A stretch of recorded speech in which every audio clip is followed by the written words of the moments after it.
आज की कहानी है जादुई लाल साड़ी की। बहुत समय पहले की बात है। एक छोटे से गांव में मोहनी नाम की एक लड़की रहती थी। मोहनी की सादगी और खूबसूरती पूरे गांव में प्रसिद्ध थी। वह हमेशा अपनी मां के साथ खेतों में काम करती और परिवार की देखभाल करती। एक दिन उसकी मां ने उसे अपनी पुरानी लाल साड़ी दी और कहा, यह साड़ी हमारे परिवार की धरोहर है, इसे अच्छे से रखना। मोनी ने साड़ी को बहुत ही स्नेह से संभाल कर रखा। यह साड़ी उसकी दादी की थी और उससे भी पहले उनकी दादी की। लेकिन मोनी को इस बात का बिल्कुल भी अंदाजा नहीं था कि यह साड़ी केवल एक साधारण साड़ी नहीं थी बल्कि जादुई थी। एक रात जब मोहनी सो रही थी, उसे एक अजीब सपना आया। उसने देखा कि उसकी साड़ी के चारों ओर एक हल्की रोशनी फैली हुई थी और साड़ी से सुनहरी चमक आ रही थी। अचानक एक परी उसकी साड़ी से प्रकट हुई और बोली, मोहनी, ये साड़ी जादुई है। इसका प्रयोग तुम्हारे जीवन में खुशियाँ और समृद्धि लाने के लिए कर सकती हो। सुबह उठते ही मोहनी ने अपनी माँ से सपने के बारे में बताया, लेकिन उसकी माँ ने इसे एक सपना मानते हुए कहा, मोहनी, यह सिर्फ तुम्हारी कल्पना है, परंतु अगर तुम्हें साड़ी पहनने का मन है तो पहन लो।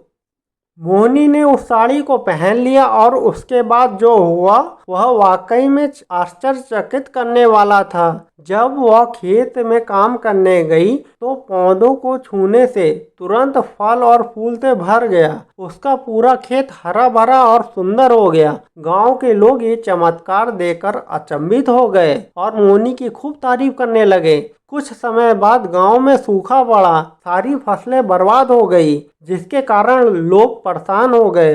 गांव के बुजुर्ग मोहनी के पास आए और उससे कहा, मोहनी, तुम्हारी साड़ी में जादुई ताकत है, क्या तुम हमें बचा सकोगी? मोहनी ने सोचा और कहा, मैं कोशिश जरूर करूंगी।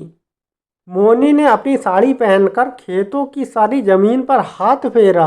अचानक आकाश में बादल छा गए और बारिश शुरू हो गई। पूरे गांव में खुशी की लहर दौड़ गई। सभी ने मोहनी को धन्यवाद दिया और उसकी साड़ी की खूब तारीफ की। राजा को भी मोहनी के इस चमत्कार के बारे में पता चला। राजा ने मोहनी को अपने दरबार में बुलाया और सम्मानित किया। राजा ने मोहनी से कहा, तुम्हारी इस साड़ी ने हमारी प्रजा के जीवन को खुशहाल बना दिया है। मोहनी ने उस साड़ी का केवल लोगों की भलाई के लिए इस्तेमाल किया। वह समझ गई थी कि साड़ी की ताकत से दूसरों की मदद करने का मौका मिला है। उसने अपनी जिंदगी दूसरों की भलाई में बिताई और सबकी प्रिय बन गई।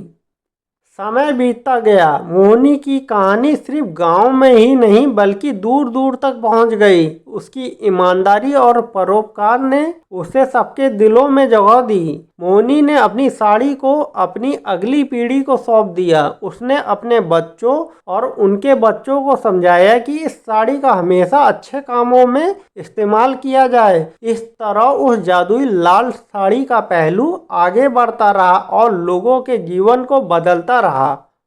जादुई लाल साड़ी की कहानी एक संदेश देकर समाप्त होती है कि किसी भी वस्तु या ताकत का असली मूल्य तभी है जब उसका उपयोग सबकी भलाई और सेवा में किया जाए। मोहनी की भलाई और परोपकार ने सभी को यही सिखाया कि सच्ची पहचान मेहनत, ईमानदारी और दूसरों की भलाई में निहित है। अगर मेरी कहानी आपको पसंद आई है तो मेरे चैनल RS स्टोरी को लाइक करिए, सब्सक्राइब करिए तथा बेल आइकन में क्लिक करिए। धन्यवाद।